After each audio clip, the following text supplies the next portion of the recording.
سب سے پہلا اصول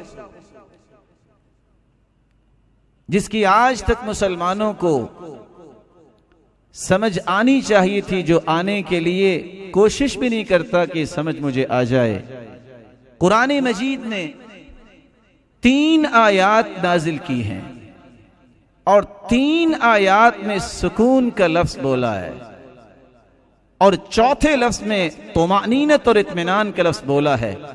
تو میں کسی گھر کے سکون اور خوشی کے اگر کھڑا کرنا چاہتا ہوں تو اس کے 4 پلرز ہیں۔ پہلا، فالق الإصباح وجعل الليل سكنا والشمس والقمر حسبانا ذلك تقدير العزيز العليم۔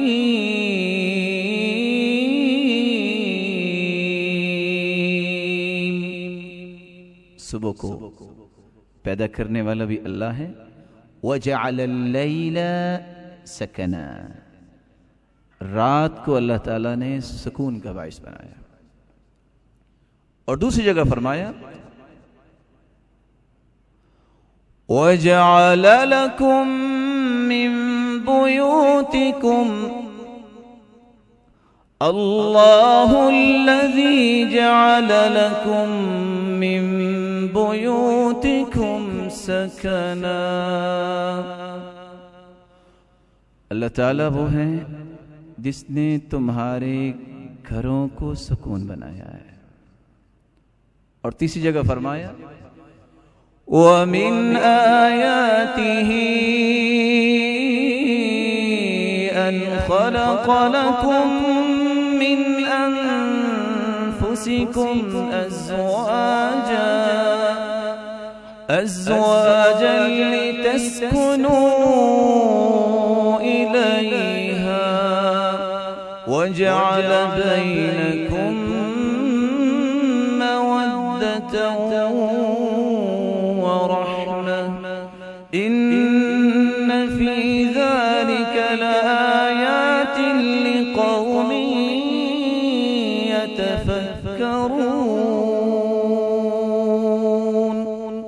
اللہ تعالیٰ کی ویسے تو بہت ساری نشانیاں ہیں، ان نشانیوں میں ایک نشانی یہ بھی ہے کہ اللہ تعالیٰ نے تمہیں اپنے نبی کے ذریعے پیغام دیا کہ نکاح کرو، یہ سنت ہے، اور تمہاری بیوی کو تمہارے لیے سکون کا باعث بنایا۔ اور چوتھی آیت اللہ رب العزت فرماتے ہیں الذین آمنوا وتطمئن قلوبهم بذکر اللہ الا بذکر اللہ تطمئن القلوب۔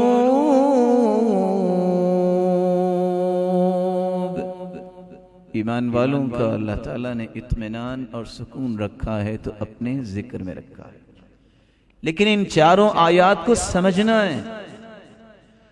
جو شخص یہ کہتا ہے کہ مجھے خوشی ملے، سکون ملے، اور اس کا گھر اب اس کے لیے باعث سکون نہیں، دنیا کے کسی کونے میں اسے سکون نہیں ملے گا۔ جو شخص سکون اور خوشی کا متلاشی ہے، اس کے لیے اس کی گھر والی اور گھر والی کے لیے اس کا گھر والا خوشی اور سکون کا باعث نہیں، اس کو دنیا میں کہیں بھی خوشی نہیں ملے گی۔ جو شخص فطرت کے بنائے ہوئے اصول رات کے اندر سکون نہیں حاصل کرتا، وہ دن کے اندر بھی سکون حاصل نہیں کر سکے گا۔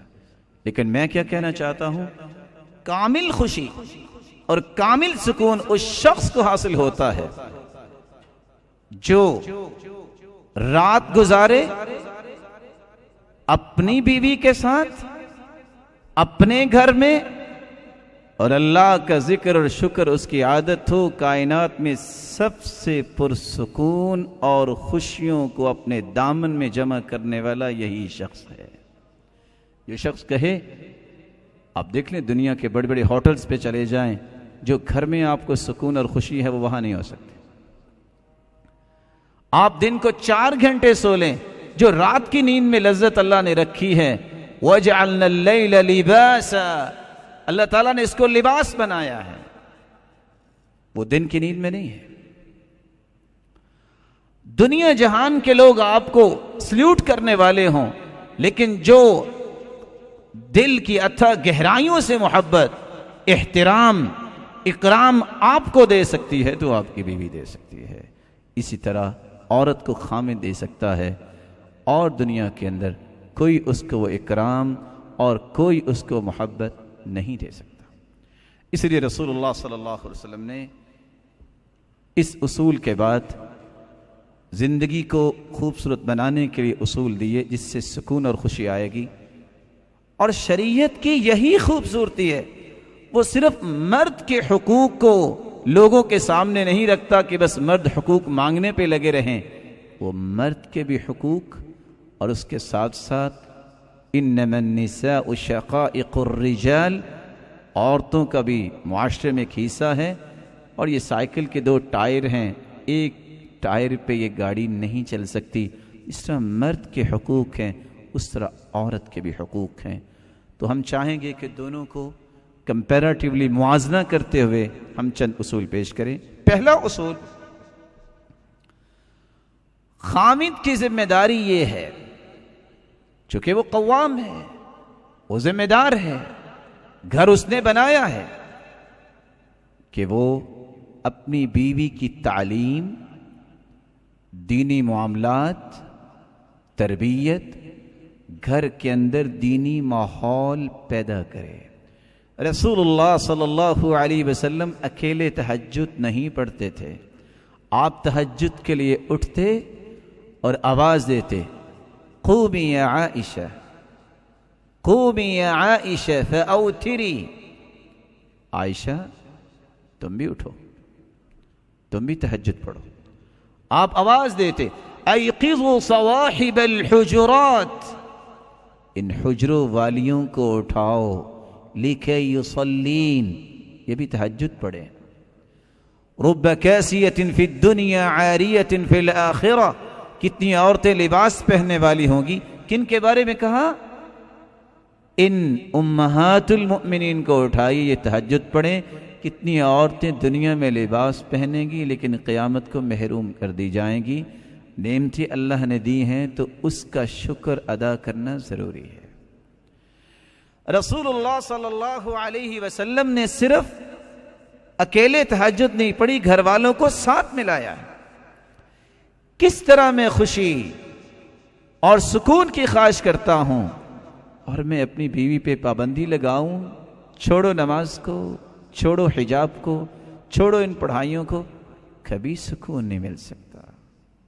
اللہ نے سکون اپنے دین میں رکھا ہے، اور اللہ کے رسول صلی اللہ علیہ وسلم نے فرمایا تھا، رحم اللہ رجلا قام من اللیل فصلى ثم ایقظ امرأته، اللہ اس شخص پہ رحمت کی برکھا برساتے ہیں جو تہجد کے وقت اٹھتا ہے، اپنی گھر والی کبھی اٹھاتا ہے، فَإِنْ أَبَتْ نَضَحَ فِي وَجْهِهَا الْمَاء، اگر پسو پیش کرتی ہے نہیں اٹھتی، پانی کا چھڑکاؤ کرتا ہے تو بسا اوقات سردی میں تکلیف دہ چیز، لیکن یہ ان لوگوں کی باتیں ہو رہی ہیں جنہوں نے اپنا آپ اللہ کو دے دیا ہوتا ہے۔